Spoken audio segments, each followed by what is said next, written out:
Hey everyone, this is Dr. Drizzle. Welcome to STEMisode episode 3. This is going to be all about home improvement challenges, from very basic to some pretty sophisticated stuff.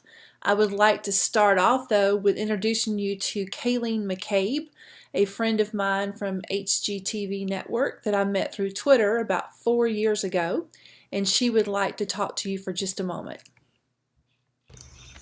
Hello, my name is Kayleen. Hi, Dr. Drizzle. Hello, all the awesome teachers out there. I wish so much that this was in person and not some sort of weird Jurassic Park John Hammond moment. But anyways, that's not the point. The point is that Dr. Drizzle is up to something awesome. The concept of virtual field trips and being able to put students into situations where they can actually understand and apply all the things that you're teaching them all the time is a really powerful thing. And from my end, as a contractor, someone who genuinely loves power tools in construction, having students excited about math, fractions, Pythagorean theorem is a really neat thing too, because in this country, we desperately need people who want to consider trades as a valuable option. And so, thank you for considering this. There are great career options for students to have jobs necessarily without a college degree to make a ton of money, and if they hate it, well, quite frankly, then they can make the hourly wage and go to college to find something else they want to do. So,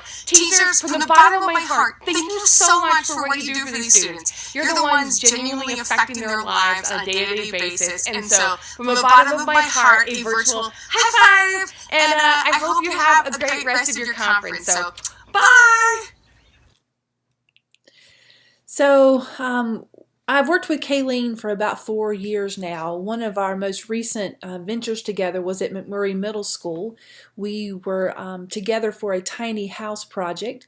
Now, these students were 7th grade math students who had some issues with understanding the language at the school, and but were really dedicated to wanting to learn. So the teachers decided to partner with me and with Kayleen and with Orion Construction Company to build a tiny house, and they actually built 3 of those. We basically just took the Tennessee math standards for 7th grade, plugged them in, and then everything we did with the tiny house involved those different standards. Now, the cool thing about this is Orion Construction Company was actually in the process of doing a rebuild or remodel for McMurray Middle School, so they were on campus every day, and Jason, the project manager, worked side by side with these kids to help them use the tools of the trade and then talked through the mathematics. Did it improve their test scores? Yes. Did it improve them a whole bunch? No, not yet, because we only started this in January and went through May. But did they learn communication and collaboration and critical thinking and creativity? Absolutely. And were they excited to come to school today? You bet. So I'm going to show you a quick video of just sort of what that looked like and how these students worked together with their own math teachers and with the construction company.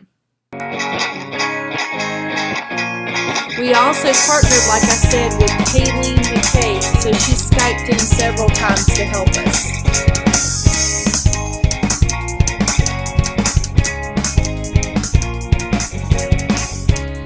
It was really neat to see them speak in their own language and then translate it to English as they gave their ideas to the different contractors that came in. They learned so much during this time and had a lot of fun doing it. Here Jason is teaching them what elevation is in a house.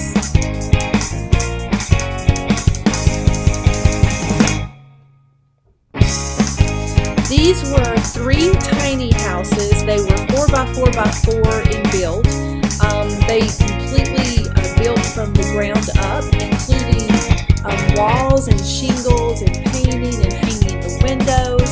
One of these was donated to Vanderbilt Children's Hospital. One was turned into a tiny free library, and one was used as a free pantry downtown in Nashville.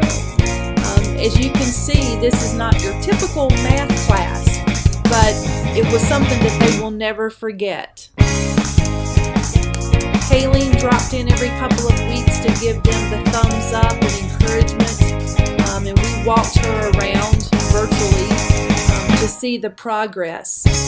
Now at McMurray Middle School, the gym had a second floor, and on that second floor was just lots of space, and that's where we actually did the build, so we would not have to keep moving things back and forth.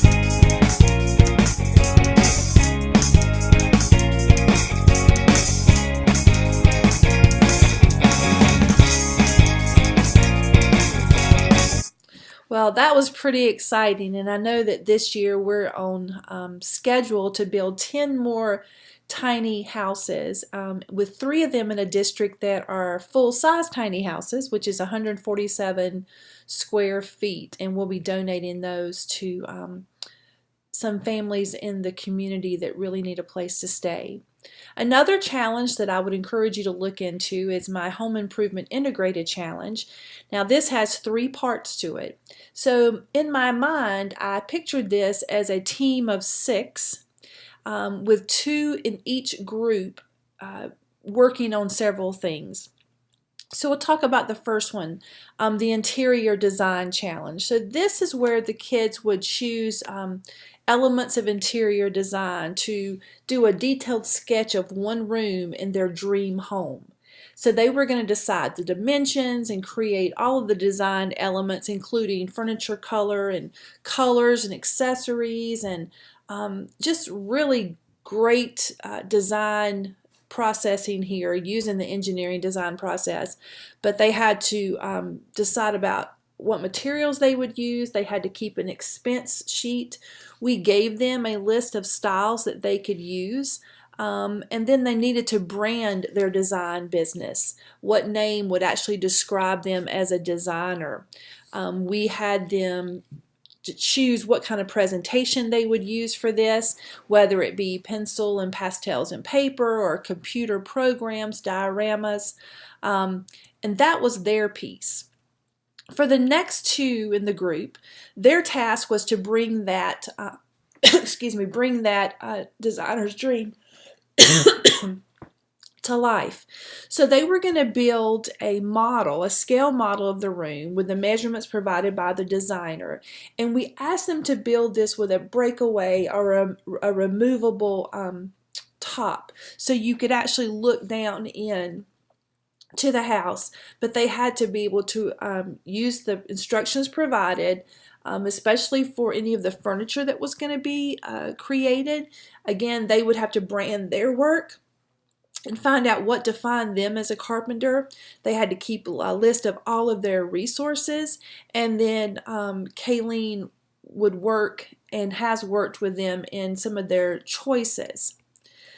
The third part of this was the advertising and sales. So now that everything had been created, this job would be for them to research the world of advertisement, create a name for their company, design and print business cards, work on a social media campaign, and then use all the information provided to decide on a fair price based on today's economy, which also allowed for profit and commission.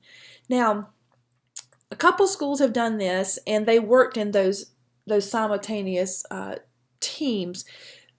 But what happened is some of them finished before the others could start, and it got a little crazy. So in some of my schools just recently, they've worked as a team for each part of this. Now, we did set up some open houses, and we invited prospective buyers in, which were family and community members, but we set these up in cafeterias and libraries, and People actually walked around and looked at the houses and talked to the designers and the real estate agents and the contractors, and just had a really good Q&A time. We also brought in real estate agents, though.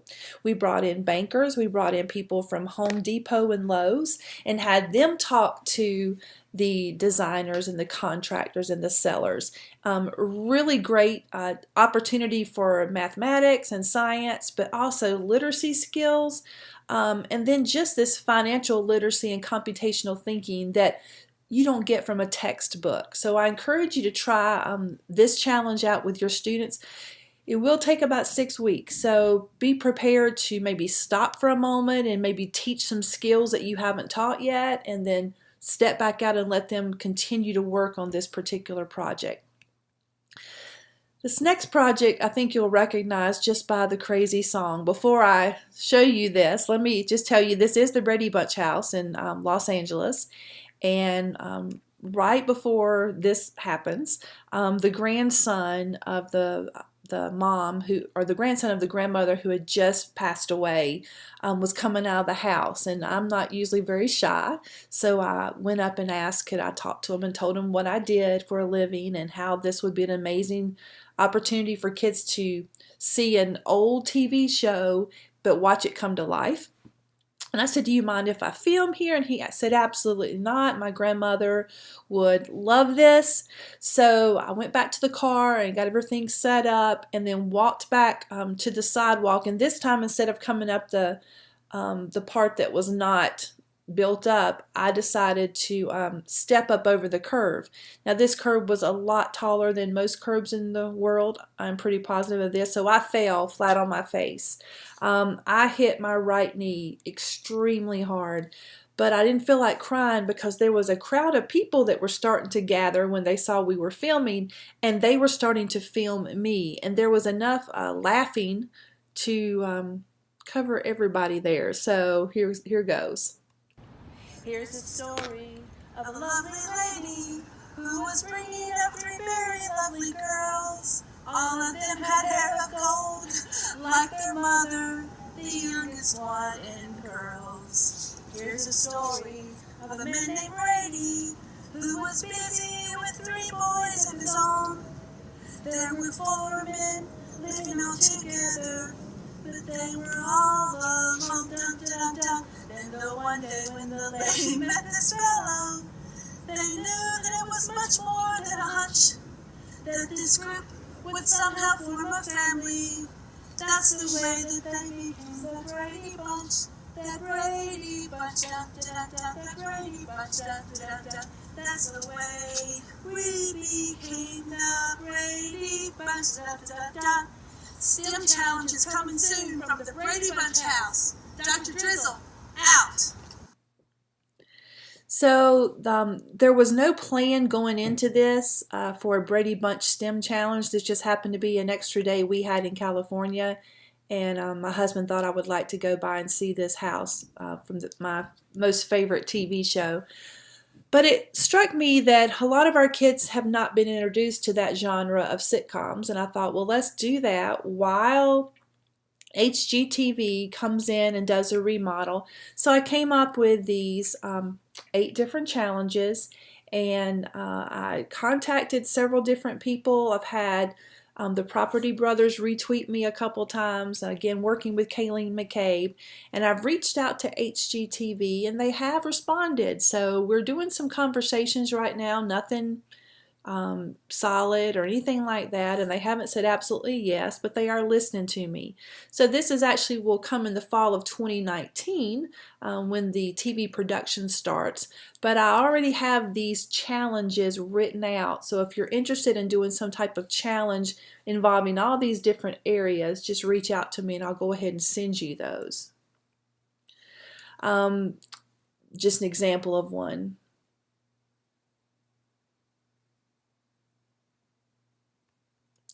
Couple of other things before we wrap this episode up tonight is just giving kids opportunities to redesign, to put their hands on materials while you're teaching the mathematics. Obviously you can teach area and perimeter and you can teach the algorithms, and They can memorize things, but I kind of remember a teacher that mentored me that said, Daisha, everyone's brain basically is a plate. And the more you put on it, the busier it gets or the heavier it gets. And sometimes it's just like a buffet plate. Things start to fall off. So we need to give this memory something to latch on to, or something to cause it to be important to them to remember. So what I would encourage you to do is to look for opportunities to do that. Again, home improvement is a great way to do it. I love to go to Lowe's or Home Depot or Ace Hardware or any mom and pop shop that you can find in your local area, and just get as many paint chips as you can. Say that you are remodeling your house, or be honest and just say you're going to be taking them back to your students. But hanging those up on the board, get some samples of quart and gallon containers so they can understand size. I've never been turned away from a Home Depot or a Lowe's. I've been looked at very funny, but they've always given me pretty much anything I've asked for as far as samples. I provided the kids with large pieces of newsprint, have them lay out perimeter, have them talk about these different ways of measuring, and then give them the algorithms to try to solve them. Just another way to have them itemize their paint and brushes and painter's tape, all of their supplies. This time put in a swimming pool. I know a lot of kids would love to have a pool, so talking about what the difference is between putting fencing around and painting inside of. Doing crown molding in your home would be a fun task for them. So I know this was a short STEMisode tonight, but I just think it's real important, again, to make the real world meet the right now. And I think with just a little bit of know-how and some binge watching HGTV and the DIY network, you can find opportunities to let your kids design. And who knows, you could have another Chip and Joanna Gaines in your classroom. Remember, we have always talked about not every kid will go to college, but every kid should have a great job. And as Kayleen introduced at the very beginning, the trades are a great place to start. This is Daisha Jones. You can contact me at www.daishajones.com or reach out to me on Twitter at @Daisha92. I'll be back in about a week for STEMisode number 4. Have a great, great evening, and I'll talk to you soon. Dr. Drizzle, out.